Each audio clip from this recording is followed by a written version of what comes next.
Hello, Saints fans, and welcome to Friday. We made it week 2 of the playoffs, about to get underway.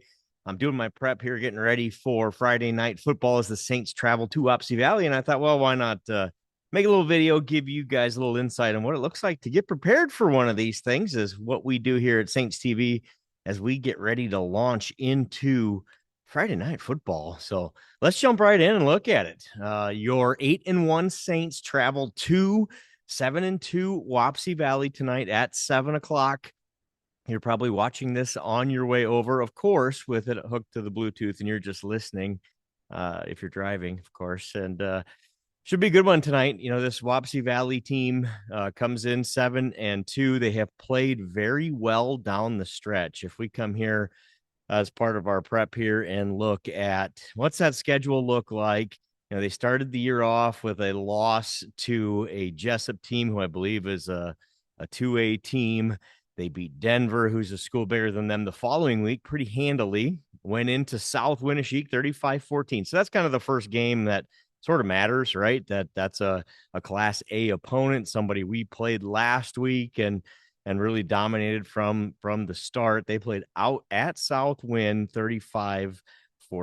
Had a different quarterback that night. We'll talk about that here in a minute. Kanan Decker, number 2, who you're going to hear a lot about tonight, was South Winneshiek's quarterback for the first several weeks of the season.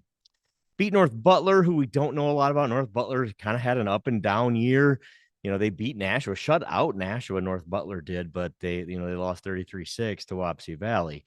So kind of hard to know that one. North Tama, this is their kind of lone bad loss of the season. When they lost to North Tama 22-13, that was a kind of a shock.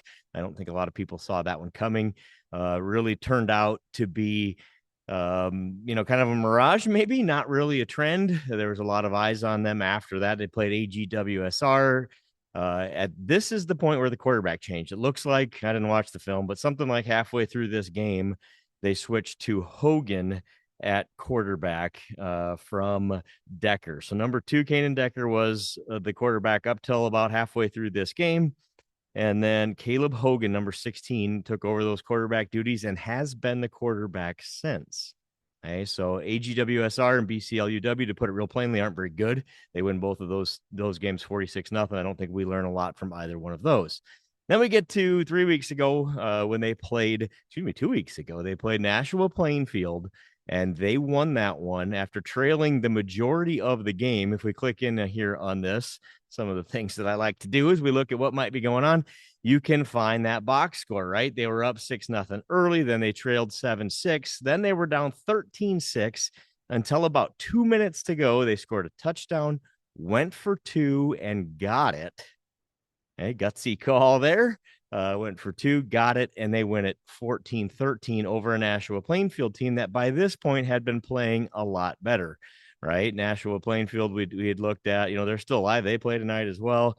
Eli Kalanoff had been hurt. He carried the ball 9 times for 15 yards in that game. He was hurt against us. I would say he was hurt against them as well. So if you're looking for probably the closest comparison we have in terms of who's played who, it would be Wapsie Valley and Nashua Plainfield. Of course, the Saints beat Nashua Plainfield 27-7. We talked about it last week on our kind of Class A show that it's hard to do that. It's a little dangerous to make those comparisons. Well, we beat them 27-7. They won 14-13. So clearly we are 17 points better. That's not how football works. You know that. So it's kind of hard to say. Last week, Lake Mills matched up with Wapsie Valley. And of course, Lake Mills beat them to the same tune that the Saints did just 2 weeks ago. So that game again would tell you that these two teams are pretty closely matched. And I think that's what we're going to find out tonight, is these teams are close. It's been a while since the Saints have played a competitive football game. If we go over here and click at the Saints schedule, obviously started out that year, right, with a tough win over Osage. That looked really good that night. A big win over North Union, that tough loss to West Hancock in week 3. Since then, this Nashua Plainfield game was 27-7. And it was a 7-point game, I think, at one point in the third quarter, but it never felt that close throughout the entire game. And of course, we're Saints homers, so we can say that. But I think the last time that any team was within 7 after the first minute of the game was this one here, was Nashua Plainfield 5 weeks ago. That's a long time ago already in football land. So it's hard to say, right? Saints have not been tested since, including last week with that 54-14 win over South Winneshiek. So I think those are the kind of things you look at tonight is their teams playing differently since they put Hogan in at quarterback. If we go look at these stats, then you can start to see why they made this change, right? For one, Kanan Decker, number 2, who was the quarterback for the first half of the season, right? Passing completion 46%, just 200 yards. The last 3.5 games, it's been Caleb Hogan. 26 of 40, 65% completion percentage, 391 yards of passing, 4 touchdowns, just 1 interception. So he doesn't, watching film, he doesn't move as well as Kanan Decker, but that's why they moved Kanan Decker to that running back spot. That's what they did. He was carrying the ball the majority of the season anyway, has 950 yards on the season. So they decided, you know what, let's put him back at that running back spot, let him do what he does well, which is run the football, and let Caleb Hogan, the sophomore, throw it. And he has done just that. Caleb Hogan, here's his last 3 weeks. So last week they played Lake Mills. He had 153 yards. The week before at Nashua, he had 60 yards of passing. And at BCLUW, he had 135 yards of passing. So almost 400 yards, because in that AGWSR game in the second half, he had like 40 yards there too. So you start to see what they've done and why they made that change. Kanan Decker is their explosive athlete guy, right? He, number 2 here, we talked about it, 950 yards on 128 carries. So a 7.4 average, has a long of 87, 13 touchdowns. They're going to run the pro I formation a lot, and then some shotgun in the I. This Garrett Miller, number 20, is the fullback, and you can see what he's done. 48 carries, 378 yards for number 20, Garrett Miller, the senior. The other running back is Curley here, Hunter Curley, number 24, 68 carries for him. So they are a run-first offense for sure, but the team has changed since they brought Hogan in at quarterback. His favorite target receiving, can you guess? Right? This is what I do as I prep for calling a game on a Friday night. Briar Bellis has 27 of their 45 catches on the year. That's impressive. 356 yards. He had 4 catches for 79 yards and a touchdown last week versus Lake Mills. So one of the keys for the Saints tonight is this matchup against our defensive backs, who have been very good this year. Imagine Dylan Brum's going to get this assignment often tonight to try to cover number 8, Briar Bellis. So we'll be watching that matchup as we roll into this game here on Friday night. The other thing I look at always at stats is, what's this defense look like, right? Do they have anybody who's really standout tackler? And they have 2 or 3 of them, not surprisingly. Kanan Decker, one of those guys, right? 50.5. I talked about him kind of being their athlete. You show it there. Hunter Curley, 47.5, and Lisa Cow, number 14, with 42 tackles on the season. 15 sacks, 55. Whoops, we lost the screen here.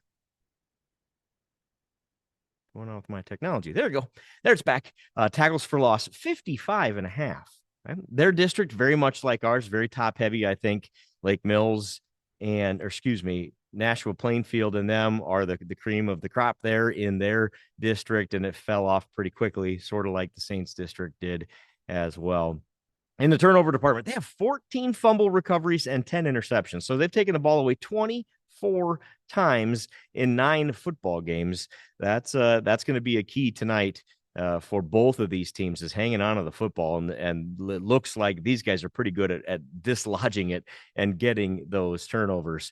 If you go over to the St. Ansgar side, then we'll give it, obviously we're a little more familiar with the Saints stat department, but I always like to go in and take a little look and kind of get my memory refreshed on how things are going from a stat perspective for your Saints. So you roll over here into the stats. And of course, we talk about, always starts here with that senior quarterback. Jace has stayed right there, been so consistent.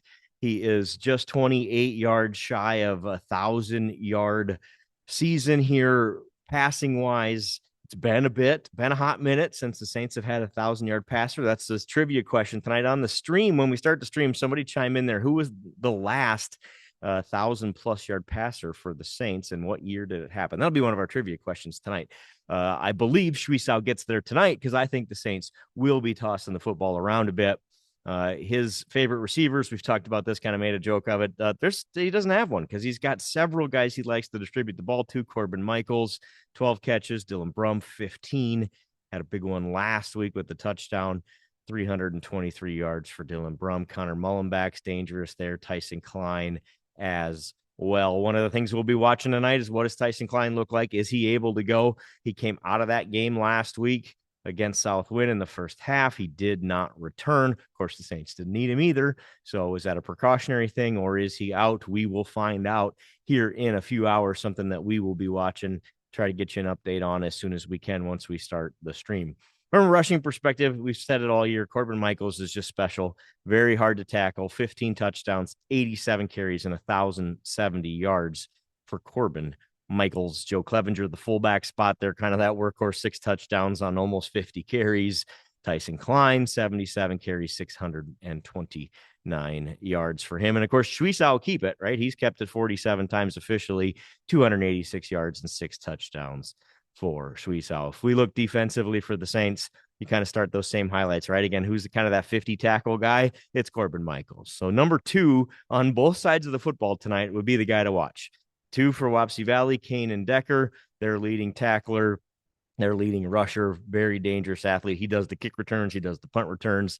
They're going to get the ball in Kanan Decker's hands as much as possible. Does that sound familiar? Yeah, sure it does, right? To you Saints fans, we're going to get the ball in our number 2's hands as well as often as we can with our guy there trying to carry the ball as much as we can. And he's going to be doing the punt returns and all of those things as well, too. So that's what it looks like tonight as we go into Wapsie Valley, play on the road. If the Saints win tonight at Wapsie Valley, they will play at home next week. This week goes off of the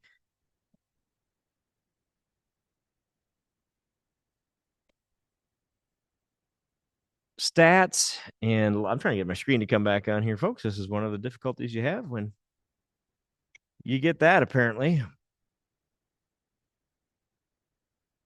All right, I think we're back. So that's what it's going to look like tonight. I think it'll be a good game. I believe Wapsie Valley, if you want my opinion, I think Wapsie Valley will be able to move the football. I think the Saints will score at will. I think that both defenses have been good, but this is also both defenses' best test or biggest test of the year. And I think the offenses at the end of the day can move the football. I think the Saints score early, score often, and at the end of the day, it's too much, and the Saints win it, and we get a home game for these seniors one more time next week. So thanks for tuning in. We will see you in a couple of hours. It is 2:30 here. I'm going to get this posted here any minute now, and then we'll go live about 6:30 tonight, live from Wapsie Valley. Go Saints. Thanks for joining us.